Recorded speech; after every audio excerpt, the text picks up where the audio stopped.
જામનગર મહાનગરપાલિકાની ચૂંટણીમાં ward number 1માં ભાજપની પેનલનો વિજય થતાં સમગ્ર શહેરમાં માત્ર વોર્ડ નંબર 1ની ચર્ચાઓ જ થઈ રહી છે, કારણ કે અત્યાર સુધી વોર્ડ નંબર 1 કોંગ્રેસનો ગઢ માનવામાં આવી રહ્યો હતો, પરંતુ આ વખતની ચૂંટણીમાં પ્રથમ દિવસથી જ ભાજપ તરફી પવન જઈ રહ્યો છે તેવું GTPL જામનગર ન્યૂઝ દ્વારા સ્પષ્ટ રીતે કહેવામાં આવી રહ્યું હતું।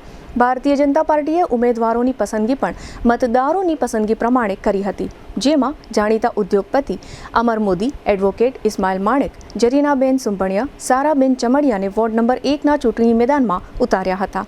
ભાજપ તરફી માહોલ બનાવવામાં ઉદ્યોગપતિ વિશાલ મોદીનો સિંહ ફાળો છે। કોંગ્રેસ સામે રમેલ શતરંજમાં વિશાલ મોદી સફળ થયા છે। આ વિસ્તારના તમામ આગેવાનોને તેઓ ભાજપ તરફ ખેંચવામાં સફળ રહ્યા છે। આ ઉપરાંત આ ઓપરેશનમાં રાજ્યમંત્રી રીવાબા જાડેજાએ પણ મહત્વનો ભાગ ભજવ્યો છે। ચૂંટણીના સમય દરમિયાન અનેક વખત રીવાબાએ વોર્ડ નંબર 1ની મુલાકાત લઈ મતદારો અને આગેવાનોને આ વોર્ડના વિકાસની બાંહેધરી આપી હતી। આ ઉપરાંત પૂર્વ કેબિનેટ મંત્રી રાઘવજીભાઈ પટેલે પણ માછીમારી એસોસિએશન સાથે મીટિંગ કરી માછીમારીના પડતર પ્રશ્નોને ઉકેલવાની પણ ખાતરી આપી હતી। ચૂંટણીના સમયગાળા દરમિયાન હાલાર ટ્રક એસોસિએશન સહિતની સંસ્થાઓનો ટેકો લેવામાં વિશાલ મોદી અને રીવાબા જાડેજા સફળ રહ્યા હતા, તેમજ વર્ષોથી કોંગ્રેસ સાથે જોડાયેલ આગેવાનો અને કાર્યકર્તાઓને ભાજપની વિકાસ ગાથામાં જોડાઈ જવા માટે પણ સમજાવી ભાજપમાં સામેલ કરવામાં ભાજપના આગેવાનો સફળ થયા હતા।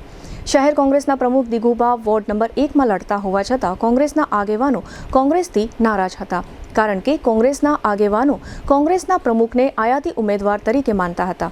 અત્યાર સુધી વોર્ડ નંબર 1માં માત્ર કોંગ્રેસની જ પેનલ ચૂંટાઈ આવતી હતી, જેને કારણે આ વિસ્તારનો વિકાસ રૂંધાઈ ગયો હતો, કારણ કે છેલ્લા 30 વર્ષથી જામનગર મહાનગરપાલિકામાં ભાજપનું શાસન છે, જેને કારણે અહીંથી ચૂંટાયેલા કોર્પોરેટરે હંમેશા વિરોધ પક્ષમાં જ બેસવાનું થયું હતું।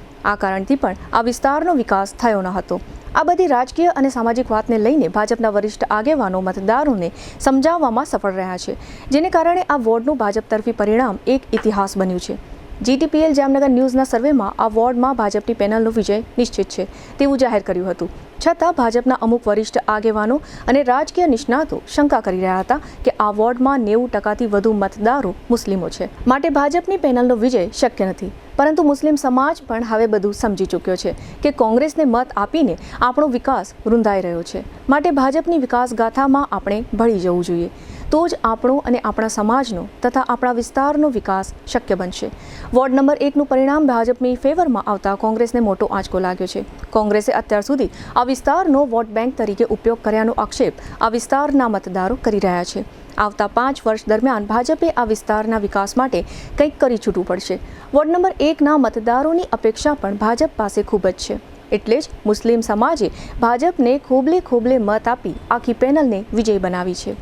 ભાજપ મતદારોની અપેક્ષા પ્રમાણે જો વિકાસ કરશે તો આવતા દિવસોમાં વોર્ડ નંબર 1 ભાજપના ગઢ તરીકે ખ્યાતિ મેળવશે, તેમાં કોઈ શંકાને સ્થાન નથી। આ તકે રાજ્યમંત્રી રીવાબા જાડેજાએ પણ આ વોર્ડમાં મહેનત કરી છે, તે પ્રમાણે તેની મહેનત સફળ થઈ, તેની ખુશી તેઓએ GTPL જામનગર ન્યૂઝને દર્શાવી હતી, જેના મુખ્ય અંશો અત્રે પ્રસ્તુત છે। આજરોજ જે પરિણામ વોર્ડ નંબર 1ના આપણી સામે આવ્યા છે, ત્યારે આ પરિણામે સૂચવે છે કે જામનગરની જનતા અને વોર્ડ નંબર 1ની જનતા જનાર્દને ભારતીય જનતા પાર્ટીની વિકાસની રાજનીતિ ઉપર ક્યાંક વિશ્વાસની મહોર મારી છે, ત્યારે હું હૃદયપૂર્વકનો એમનો આભાર માનું છું। સાથે સાથે ભારતીય જનતા પાર્ટીના સનિષ્ઠ કાર્યકર્તા ભાઈઓ બહેનોની મજબૂતાઈથી જે ટીમવર્ક અને સક્ષમ અને મજબૂત ઉમેદવારોશ્રીઓનો જે વિશ્વાસ પ્રતિપાદિત કરવા ઉપર જે ખરા ઉતર્યા છે, ત્યારે એમને હૃદયપૂર્વકના અભિનંદન આપું છું અને પુનઃ એ વિશ્વાસ અને ખાતરી પણ અપાવું છું કે વોર્ડ નંબર 1 પણ ક્યાંક હવે મુખ્ય પ્રવાહમાં વિકાસની રાજનીતિએ પસંદ કર્યું છે, ત્યારે અમે ચોક્કસપણે આ વિકાસની રાજનીતિમાં વોર્ડ નંબર 1ને પણ સંમિલિત કરી અને આગળ વધારવાનો પ્રયત્ન કરીશું।